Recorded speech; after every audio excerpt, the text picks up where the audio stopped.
wanting anything.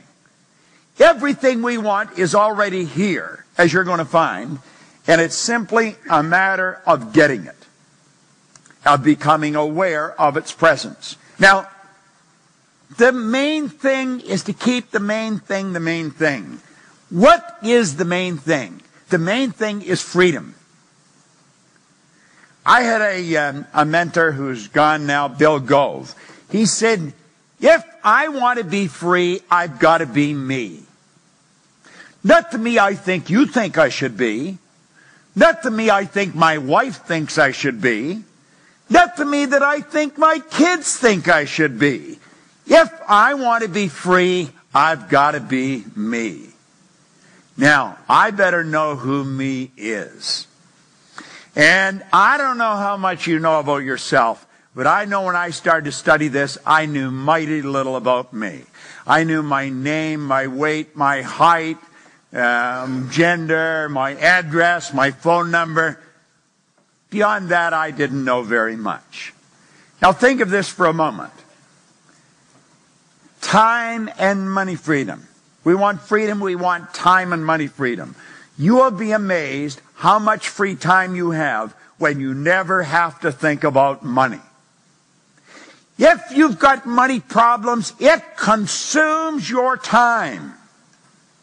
Everyone used to phone me, where's the money? Where's the money? I used to think, God, if I knew where the money was, you wouldn't have to phone me. You know. I was earning $4,000 a year and I owed $6,000. That's not a good position to be in. You see, it was even actually hopeless because I would have to take every cent I earned for 18 months just to break even. I would have nothing to live on. So, you know, I think there's a lot of people that live like I was living. Yet it's not fun. Yet it's not even living. It's existing. Well, time and money freedom. What do we mean by that? We want to have the time to do what we want to do when we want to do it. And we want to have the money to be able to afford it. Yet used to be that if I went in a store, I used to look and leave. I like to be able to walk in and if I see something I want to get it. And the price tag should be the last thing you look at. Yet you should never dicker around for price. Whatever they ask, give it to them. And then don't dicker with your time. If somebody wants to hire me, they pay what I want. If they don't want to pay, that's fine. You see? But I don't dicker with price. Now, do you know that there's an infinite source of supply? And all religion and all science have always taught that. This isn't my idea. It is something I have become aware of. Now get this. When you're dealing with infinite, you can never take more than your share. There is an abundance for everybody. You watch most people, they go shopping. The first thing they look at is the price tag. They're not getting what they want at all. They're getting what they think they can afford. Little do they know they could buy the whole store. Somebody did. This is important we get this straight. Now I want you to think of this for a moment. Our world is changing. It is changing so dramatically and so rapidly that it's almost ridiculous. You know, it wasn't too long ago that I did a seminar right here in town, right here in Melbourne. But when I did that seminar, I had to have a great big chalkboard. Then I had to have a lot of damp cloths because you got to clean the board.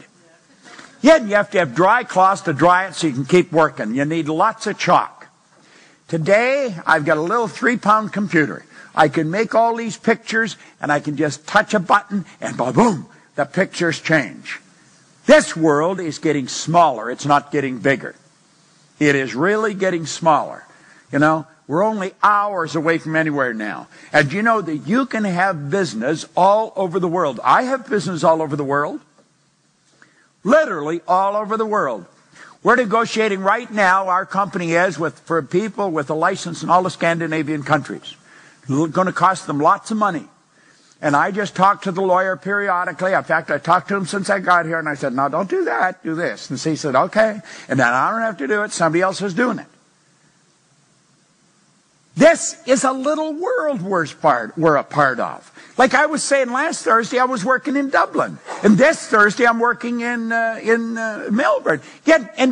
And been all over the place besides that. It wasn't too long ago that would have been a lifetime experience to do that. Now you can knock it off in a week, plus a whole lot of other things as well. This world is really getting smaller. The chip has changed our whole life. In 1970, that's before some of you were even here, I was on a program in Chicago with Eric Hoffer. Mark Twain one time said, if I had more time, I'd write you a shorter letter. He must have had a lot of time, Hoffer did, because he wrote a little book called The True Believer. That's a classic.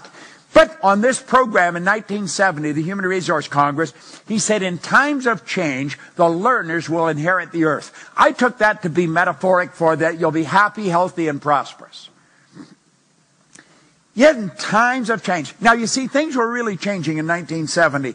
But by comparison, they weren't even warming up.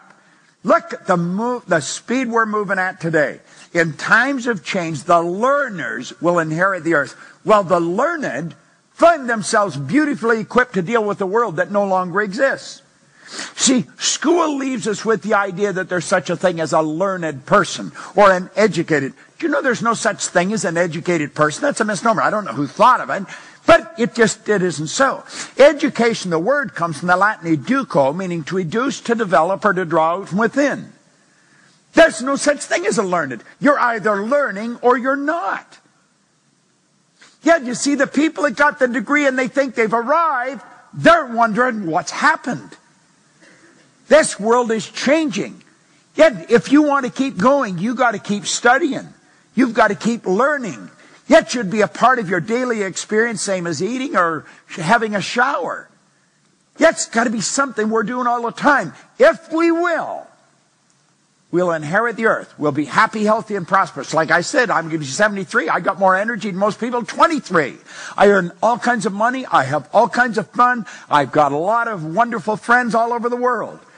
But that is because I just keep studying. Yet if you stop studying, it goes away. It's that simple. There's nothing complicated about this. This is not rocket science. It really isn't. This chip has changed our whole world. Yet it's changed it like night and day. Now, I know there has to be at least one or two of you in the room that has never studied what we're going to be talking about. You want to thank God that you're here. See, I happen to believe you're always in the right place for the right reason at the right time. This is the most powerful stuff that you're ever going to lay your hands on. It's like I said, I've got license to brag about it because none of it's mine. But I'm going to tell you something, over 45 years, even if you're 6 feet short, you're going to pick up something if you study the same thing. And I've been studying this a long time. Now, I like the way Bill Gates put it. He said, one thing is clear. We do not have the option of turning away from the future. No one gets to vote on whether technology is going to change our lives. This isn't a democratic concept. This is the deal. And you're either a part of it or you're not. You see, this deal is strictly between you and yourself. No one else is involved. I was talking to a man out at the front, and he was talking about this, and he was explaining how there's a problem in his family. And I said, listen, that's not your problem. I said, your problem is with you. I said, Pogo said, we have seen the enemy, and they are us. That's the deal. It's never anybody else. If you have a problem, the person you should be having a consultation with is always available. That's a good thing to remember. All right? Me. Just mea culpa. It's me. It's my problem. Nobody else's. The deal is strictly between you and yourself. Now think of this. How many would agree that financial success has a lot to do with being in the right place at the right time? How many would agree with that? Now wait a minute. How many can raise their arm above their shoulder? Let me see if you can get your arm in the air. You know, some people, when their heart stops beating, it's going to be a formality. They just sort of sit. You know. Let's take another run at it. How many can get both arms in the air? David, get their wallets. We got them where we want. All right. Now, let's take another look at this. How many